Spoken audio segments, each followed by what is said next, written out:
और सुनो सब बढ़िया? नहीं, कहाँ से बढ़िया हुआ? कहाँ से बढ़िया हुआ? क्या आ गया कल कमेंट में? हैं भाई दो वीडियो एक ही दिन में, ओनली लेजेंड्स नो, ये रीअपलोड है।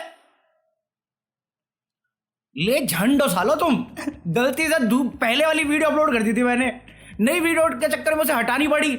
अगर पुरानी ही देखनी तो उसे भी रख देता मैं दोबारा, सालो जीने मत देना मुझे।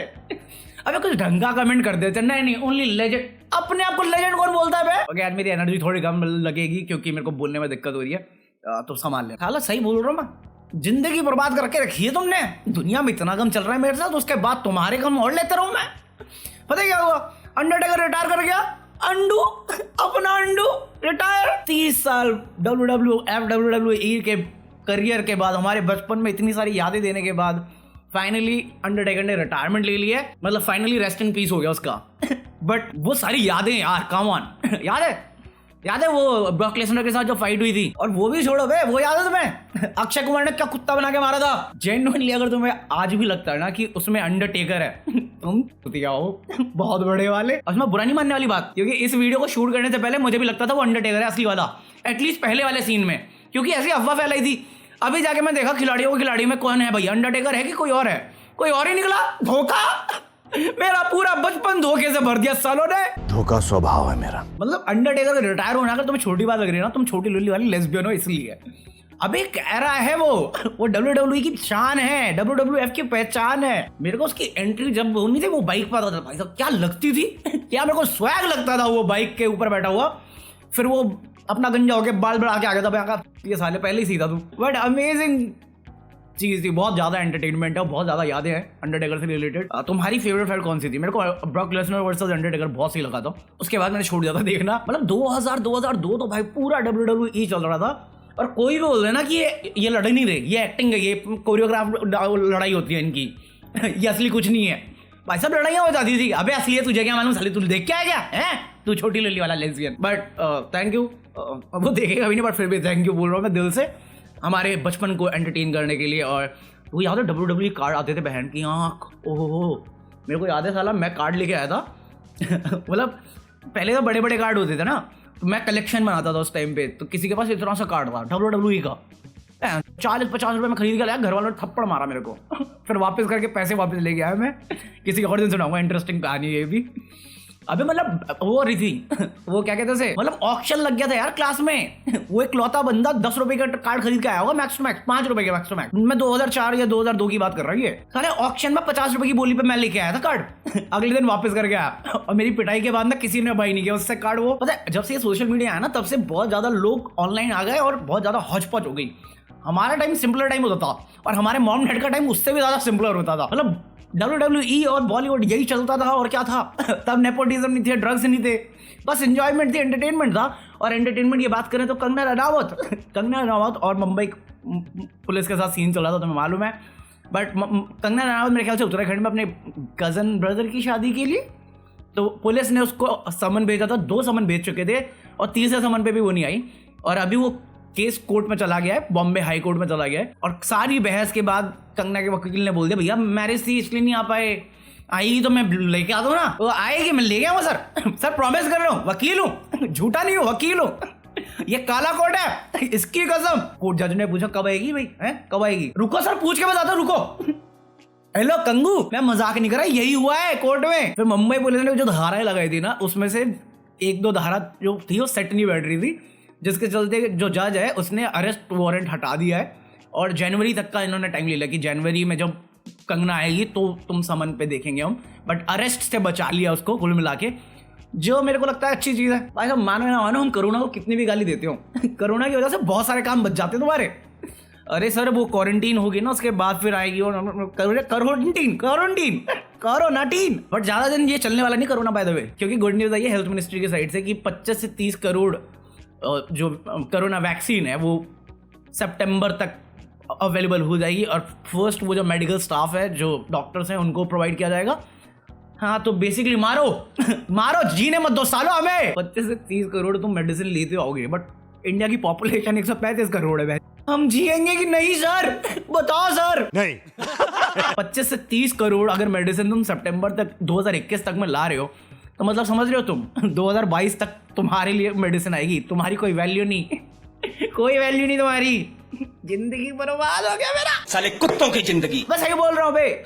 महाराष्ट्र का नया रूल सुना तुमने कि अगर तुम दिल्ली, राजस्थान, गोवा से आ रहे हो तो तुम्हें 72 घंटे से 90 घंटे के बीच में कोरोना टेस्ट नेगेटिव दिखाना ही होगा। तुम्हें खुद करके तभी एंट्री होगी, वरना तुम्हें पकड़ कर डाल देंगे घुसने नहीं देंगे हम। मतलब गोवा का समझ में आता है, गुजरात का समझ में आता है, गुजरात भी इंक्लूडेड है बाय द वे, उनका समझ में आता है क्योंकि नियर बाई है राजस्थान और दिल्ली से क्या प्रॉब्लम है? बट ओवरऑल बोलूँ तो मेरे को सही लगा है डिसीजन, क्योंकि अगेन महाराष्ट्र के केस बहुत ज़्यादा है और कंट्रोल करने के लिए जो हो सके बन पड़े करना चाहिए।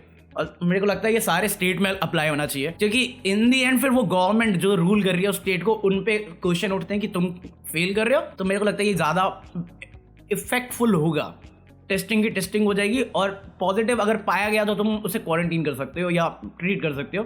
तो वो एक बेटर स्टेप हो सकता है मेरे हिसाब से। बट अगेन ये मेरे थॉट हैं, लेट मी नो तुम क्या सोचते हो। और गवर्नमेंट की बात कर ही रहे हैं तो अभी तुम्हें पता चल ही गया होगा, गवर्नमेंट ऑफ इंडिया ने 43 वापस चाइनीज ऐप को बैन कर दिया है। मतलब पहले के ना 69-70 ऐप्स बैन किए थे, अभी 43 ऐप फिर से बैन कर दिए गए हैं। मुझे नहीं पता क्या चल रहा है यार, यानी ये अभी हो रहा है पहले नहीं होता था, इसे बैन करो उसे बैन करो, पाकिस्तान चले जाओ, अभी ये बैन वो बैन। साला ट्विटर पे कभी भी चले जाओ नेटफ्लिक्स बैन करो, टाटा ग्रुप बैन करो, ये बैन करो। अरे क्या मतलब, इसमें तो चाइनीज मेकर भी बोल रहे होंगे हम कोई मंदिर का घंटा है कि कोई भी आके बजा जाता है। और जितने भी नॉन चाइनीज कंपनीज है ना, वो इस बात की खुशी मना रहे होंगे कि हम चाइना कंपनी नहीं है हम नहीं है। कोरियन वाले तो ज्यादा खुश हैं कि चलो ठीक है, सही समय पे डिसीजन ले लिया, वापस भी आ जाते फिर बैन कर देते साले हमें, क्योंकि उन्होंने रजिस्टर कर लिया है अभी, वो 100 मिलियन के इन्वेस्ट करके पूरा सर्वर वर्वर लगा देंगे, तो बहुत जल्द आने वाला है पबजी मोबाइल। बट ये बैन क्या है क्यों है, कौन है ये लोग? एक मिनट, तुम अभी बैन कर रहे हो बट तुमसे ही अप्रूवल लेके ये ऐप्स आई होंगी मार्केट में, क्योंकि तुम्हारा ही काम रेगुलेट करना है। तो अभी सडनली ऐसा क्या हो गया? तुम ये सडनली तो नहीं बोल सकते ना कि हाँ सडनली सिक्योरिटी इशू हो रहे हैं, तुम्हारा डेटा सेफ नहीं इनके साथ। इतने सालों तक था, जब तक थे ये ऐप, और तुम्हें लगता अगर इतने सालों से मैं उस ऐप पे हो तो उनके पास मेरी सारी इन्फॉर्मेशन नहीं होगी। मजाक बना रखा है यार साला, कल तक नेटफ्लिक्स बैन चल रहा था, आज 43 ऐप चल रहे हैं। अली एक्सप्रेस, जैक मामा नहीं है अपनी, अरे मम्मी अपनी जैक मम्मी, चाइना की वो ओनर जो अली बाबा को हैंडल करता है, उसकी अली एक्सप्रेस, अली पे सबको बैन कर दिया गया है। और ऐसा नहीं मेरे को बुरा लग रहा है कहीं पे भी, अगर देश की बात है और सिक्योरिटी की बात है तो करो बैन। बट मेरे को सबसे इंटरेस्टिंग उस ऐप लिस्ट में लगा है गाइज ओनली डेटिंग करके एक ऐप है, गे चैट, उसे भी बैन कर दिया। वैसे लोगों को, लौंडों को मौके नहीं मिल रहे लड़कियों के साथ, लड़कों के साथ, तुम ऑनलाइन भी बंद करते जा रहे हो। तुम कौन सा यूज कर रहे हो, ग्राइंडर टिंडर? मुझे बताओ, सच पता मुझे, वैसे ग्राइंडर वाले हो ना तुम, मालूम है मुझे। कोई बुरी बात नहीं है तो शर्माना क्या, प्राउडली मैं भी हूँ। कौन बोला? चेक करके आओ मेरी प्रोफाइल। मुझे पता नहीं क्यों बट ये सेंसरशिप टाइप का साउंड कर रहा है, मतलब लिटरली हम चाइना बनते जा रहे हैं। जिनको नहीं मालूम ना, हम ऐप बैन कर रहे हैं, और जो बैन होता है ना, ये लगाया जाता है चाहे पॉन्ड पे हो या चाइनीज ऐप पे हो, ये काइंड ऑफ सेंसरशिप होती है जहाँ पे तुम्हें कुछ चीज़ों से दूर रखा जा रहा है और तुम्हें बस देशभक्ति और प्राइवेसी का नारा दिया जा रहा है।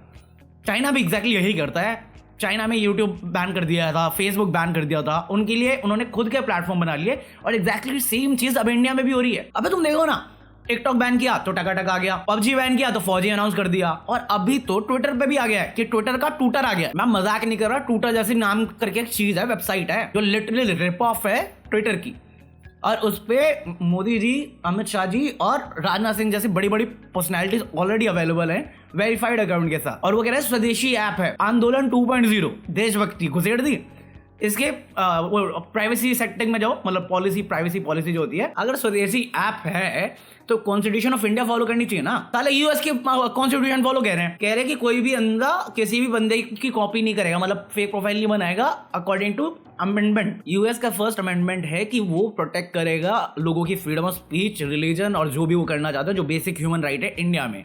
इंडिया का जो फर्स्ट अमेंडमेंट है ना, वो बेसिकली जो बैकवर्ड क्लास है उनको अपलिफ्ट करने से रिलेटेड है। और दूसरी चीज, अगेन ये साबित करने के लिए कि ये पूरी पॉलिसी ट्विटर से उठा ली है, कॉपी पेस्ट मारी हुई है, कि अगर कि कंपनी कोई भी डेटा किसी के साथ शेयर नहीं करेगी अनलेस अंटिल कोर्ट ऑर्डर नहीं आता यूएस से। जो स्वदेशी ऐप है और यूएस का, अब तो चाचा बोलेंगे, आज तो चाचा बोलेंगे, बोलो चाचा। अमेरिका का दलाल बहनचोद। और किसी इंडियन ने ये कॉपी पेस्ट करके बनाया होगा, बट इसमें डेटा प्राइवेसी की ज्यादा टेंशन है मुझे। वो दिन भी दूर नहीं जहाँ पे फेसबुक का ये सब बैन करके इंडियन वर्जन आ जाएगा और फिर वही कम्युनिज्म हो जाएगा हमारे पास, जैसे चाइना में चल रहा है। अब देखो, मैं किसी चीज़ के खिलाफ नहीं, मैं 43 ऐप का बैन होना भी सपोर्ट कर लूँ, बट इस टाइप की सेंसरशिप चलती रही जो अभी बेसिक चल रहा है, वो फ्यूचर में बहुत बड़ी चीज़ हो सकती है। डेमोक्रेटिक कंट्री है और सबके पास हक होना चाहिए कि वो डिसाइड कर सके उसे क्या कंज्यूम करना है। फॉर एग्जाम्पल नेटफ्लिक्स से लोगों को प्रॉब्लम हुई है क्योंकि किसी ने वहाँ पे मंदिर में किस कर लिया और उस पर बहुत सारे लोगों ने बवाल कर दिया, नेटफ्लिक्स बैन की डिमांड हो गई।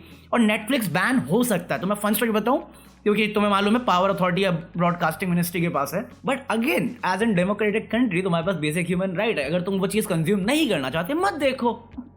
पॉर्न से तुम्हें प्रॉब्लम है तो पॉर्न मत देखो, बैन करने की जरूरत नहीं होती। प्रॉब्लम का सोल्यूशन होता है, इग्नोरेंस सोल्यूशन कभी नहीं हो सकता। तो वो मैं कहना चाह रहा हूँ, बाकी ये मेरी सोच है, लेट में तुम क्या सोचते हो। हम सबको अच्छी चीज चाहिए बट हम बदलना नहीं चाहते अपनी सोच को, मेरा सबसे बड़ा प्रॉब्लम वही है। अब ये बहुत ज़्यादा पॉलिटिकल हो जाएगा अगर मैं अपने ओपिनियन देने आगे इस चीज़ पे, तो इसे यहीं पे खत्म करेंगे। बट बात कर रहे थे नेटफ्लिक्स बैन की, और नेटफ्लिक्स पे आया था दिल्ली क्राइम्स, जो इंटरनेशनल एमी अवार्ड जीत चुका है बेस्ट ड्रामा सीरीज में। मतलब समझ रहे हो, फर्स्ट इंडियन ड्रामा सीरीज जिसने अवार्ड जीता इंटरनेशनल लेवल पे। तुम देखो सालो, सास भी बहुत ही अच्छी चीज अप्रिशिएट मत करना वहां पे। तो मुझे लगता है वो एक प्राउड मोमेंट है कि इंटरनेशनल एमी अवार्ड। मैं हमेशा अपने इंटरनेशनल फेवरेट आर्टिस्ट को देखता था ना, एमी नॉमिनेटेड, एमी विनर। मैं सोचता था भैंचोद हमारी इतना बड़ा स्टैंडर्ड है कि हम नॉमिनेट भी नहीं करते। अब जीत भी रहे हैं यार, हमें क्वालिटी कंटेंट मिल रहा था, तुम्हें क्या दिक्कत है? नहीं देखना मत देखो। बट वही है ना कि तुम्हें जो पसंद नहीं आता तुम उसे सेंसर करना चाहते हो या अवॉइड करना चाहते हो। 5 उंगलियां बराबर नहीं थी, देश आजाद है, सबके पास हक है, जो उसे पढ़ना वो देखो। तुम नेटफ्लिक्स नहीं देखना तो अपना ALT बालाजी देख लो। वो देखो, वो ज्यादा मजेदार आएगा तुम्हें। वो रूम के अंदर ही कर लेते हैं जो करना होता है और दिखाते भी कुछ नहीं है। खाड़े लट पे धोखा वहां पे लिखा हुआ है, साला टाइटल है अनसेंसर्ड XXX। सब कुछ सेंसर्ड होता है, पाप लगे तुम्हें। साली बात होती है गंदी बात, डबल मीनिंग करके छोड़ देते हैं। अबे धोखा। मैं मजाक नहीं कर रहा, उनके हर डायरेक्टर जब कोई शूट कर रहा होता है ना, बस टाइटल सोचता है और उसे पता होता है कि पब्लिक देखेगी, गाली देगी, तो इसका आमिर खान खुद बोल देगा। धोखा स्वभाव है मेरा। बाकी इसी नोट पे खत्म करेंगे यानी 2.0 का ये एपिसोड। आई होप तुम लोग ने एंजॉय किया हो। अगर एंजॉय नहीं किया, मेरी लो एनर्जी लगी है, तो एक्चुअली मेरे को बोलने में बहुत दिक्कत हो रही है अभी। अबे वो होगा नहीं था, मैंने बताया नहीं, तो कुछ है प्रॉब्लम मेरे दांतों में, तो उसकी वजह से हो रही है। तो 1-2 दिन में ठीक हो जाएगा, तो फिर वही एनर्जी आ जाएगी, टेंशन नहीं है। बाकी अभी के लिए इतना कॉफी, आप अगली बुक कल आउट करेंगे कल, तब के लिए पीस आउट। सच बोलो मैं ऑफेंड होना है, गाली दूं मैं ऑफेंड होना है। आज का क्या, जुल्म इतना बुरा नहीं होता जितना उस जुल्म पे खामोशी होती है। बोलना सीख लो, नहीं तो आने वाली पीढ़ियां गूंगी निकलेंगी। True story bro.